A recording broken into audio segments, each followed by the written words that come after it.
এখন যদি আমরা ঠেলাঠেলি করি আবার আওয়ামী লীগ ঢুকবে। আওয়ামী লীগ ঢুকলে তোমাদের জন্য ভালো হবে না। আমরা তো আসি ময়দানে, ঠিক না ঠিক? আমরা কোনো লীগের ধার ধারি না। আগে যেমন ছিলাম এখনো তেমন আছি। শুধু হাতে কি নিতে হবে?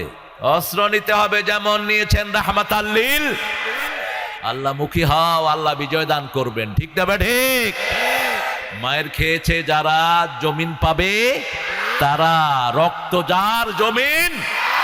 সহজ হিসাব, বেশি দূরে যাওয়ার দরকার নাই। সূরা বনী ইসরাইল 33, মান কাতালা মুজলিম মাজলুমান মান কুতিলা মাজলুমান, যাকে অন্যায়ভাবে হত্যা করা হয়েছে তার আত্মীয় স্বজনকে আল্লাহ বলছেন আমি জমিনে ক্ষমতা দিয়ে দেব। এই জমিনে সবচেয়ে বেশি অত্যাচার হয়েছে কোন দলের উপর?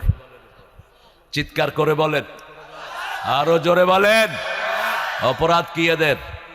এরা 5টা কাজ করে। কয়টা? সকালে উঠে কোরআন অধ্যয়ন আছে না নাই? হাদিস, ইসলামী সাহিত্য, জামাতে নামাজ, সামাজিক কাজ, আত্মসমালোচনা, গরিবকে সাহায্য।